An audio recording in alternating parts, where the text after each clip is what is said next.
Here we are. I'm going to name the Gord, and you're just going to react to the Gord. Okay. Gordie Howe. Toughest guy that ever played. Meanest, but the meanest guy that ever played. Elbows up. Yeah. He was literally the originator of elbows up. Yeah. And we'll get back to that later, too. Okay. Gord Downey. Wow. Yeah. He was, I knew Gord. He loved the Boston Bruins. Mm-hmm. Gord loved the Boston Bruins. And so I have a friend, Bill O'Reilly, whose brother Terry played for the Bruins. Bill was a lawyer in Toronto. And so to say hi to Bill, when we were on camera in Boston, we would always frame it so that Terry's retired number 24 was over my shoulder. We kind of moved it around to frame it. And when Gord Downey found that out, he just thought that was the greatest thing ever. He would text me like, I just saw the banner. He, obviously, I mean, look, the music speaks for itself and everything else, but he loved the Bruins. I remember when he got married, I think Bob McKenzie gave him a Boston Bruins, like, sort of cylinder trash can. And his wife was kind of like, she had a real style and taste. That was like, sort of like American Southwest, everything else. She's like, the trash can doesn't really go with the motifs. He's like, the trash can staying. He was like, the trash can is part of this. Okay, so Bob McKenzie had a podcast for a while at TSN called the Bobcast. Yes. And the theme song was Thugs by the Tragically Hip. Yeah, he was very close to Gord. Yeah. And again, to bring it to hockey here for a moment here. Well, Harry Sinden, of course, Gord Downey's godfather. Yes. Which brings in that Bruins lore. But after Gord's passing, we read about how close he was to Joe Thornton. Yeah, and Joe has a bit of the heart of the poet about him, right? He's different than a lot of hockey people, and I don't know if you saw the stories about, Joe going for walks with Gord. Yes. And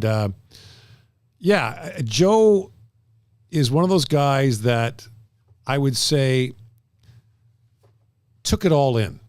Joe took it all, like he traveled and, when we went to Switzerland to play, he took it all in. Like he looked around him and saw it. And it's tragic that a lot of guys who spend a lot of time on the road don't take the time to take it in, to see all the things that. I remember being in Washington one time.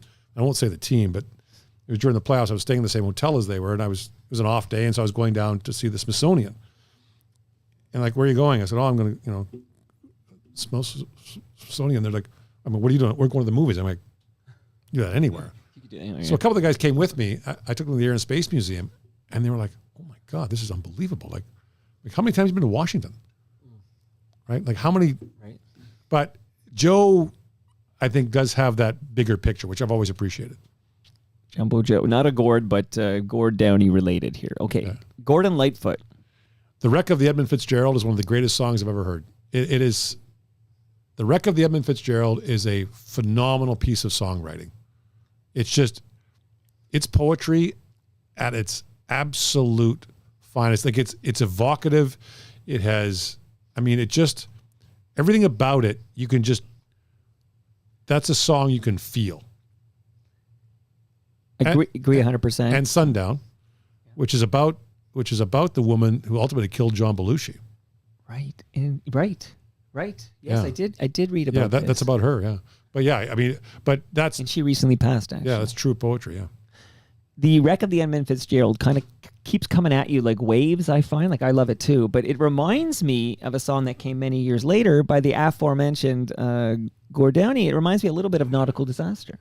Yeah. Like, in that it just comes at you. Like, there's no, like, verse, chorus, verse or whatever. It just sort of rumbles through. But, okay, I got to shout out Rob Bruce, who's watching us on the live stream, live.torontomike.com, because he co-wrote Romantic Traffic with this gentleman, lead singer and founder of Spoons, Gord Depp.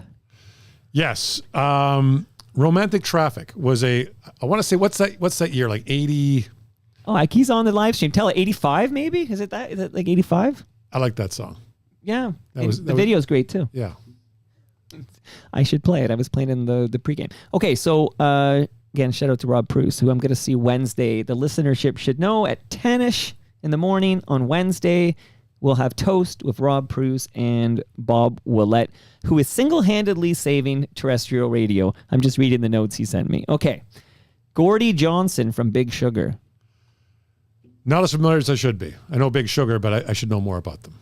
Okay, well, you'll come back. Next time you come by, I'll ask you about Gordy Johnson. Okay, Gord Stellick. Yeah, great guy. And I think the great thing about Gord Stellick is, look, the court knoll for Cordic trade haunts him and everything else, but you know what? He jokes about it. He's very self-deprecating. And I think there's lots of guys who've had those jobs that aren't.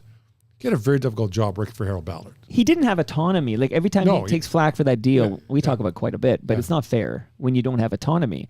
If somebody is pulling the marionette strings. But he's had a great career post, Leafs, and he's I think that Gord and his brother Bob Stellick maybe have a better handle on what Leaf fans think and Leaf fans feel than almost anyone in the city. And they're the two great storytellers as well. Yeah, they really are, yeah. Just let them go. Yeah, exactly.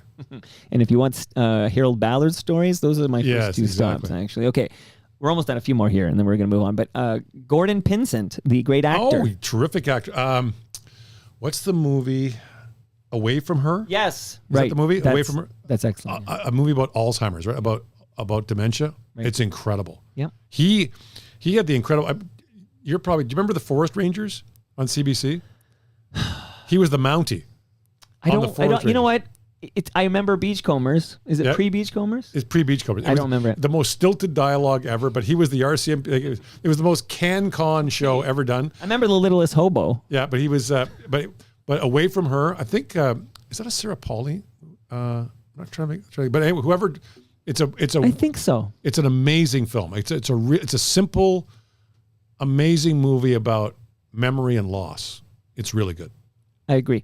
What year did you move to Toronto? 1990. Okay, so I can hit you with this one. Gord Martineau. Oh, yeah. I've had more people in grocery. Hey, Gord Martineau. Oh, no.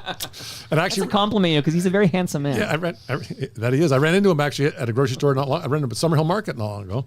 And we were having a good laugh. And he's got great stories about, and who was it? Daly. Who was the... Mark Daly. Mark Daly, yeah. Well, hey, just hold that thought because I do have this loaded up. The following program contains adult themes, nudity, and coarse language. Viewer and parental discretion is advised. He used to always have the promo, right? When he promo the late movie and make a comment about it. It's always like some sarcastic comment. Yeah. Like, put the kids to bed. This one's got some nudity in it. But those days, I mean, it's funny how...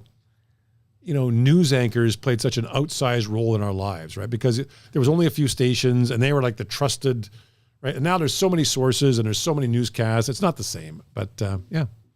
Yeah, shout out to Gord Martineau. And last but not least, and there's two gentlemen of this name, but there's two Gords in the Tragically Hip. That's how Canadian the Tragically Hip are. But Gord Sinclair.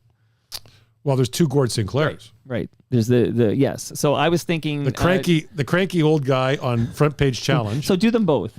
So Gordon Sinclair, for those who don't remember, Front Page Challenge used to run on Saturday nights.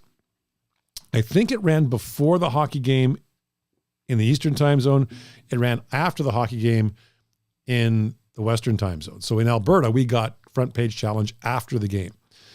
And I remember my hometown, Sundre, Alberta, I remember walking into the bar and there was a baseball game going on. There was a baseball playoff game going on, but they had Front Page Challenge on. And I figured, well, they just left the TV on after the hockey game, so I had to change it. And they're like, we're watching that. And Gordon Sinclair always asked, how much money, like he always asked people how much money they made. He was obsessed with how much people made, how much they had. Right. And as for Gordon Sinclair, the more recent vintage, I think that one of the parts of the hip that's not fully realized is the great musicianship of everyone in that band. Like obviously Gord Downey's lyrics and his expression of them is so unique, right? His phrasing, his everything, but that band is so tight. Like that band is so good. You had me at hello. Did you watch the Prime documentary series? Yes. What'd you think of it? Liked it. I liked the original film that I think it was Nick DePonsier did on the hip, on the tour. Oh, long time running, yeah. Which I thought that to me was most evocative of them.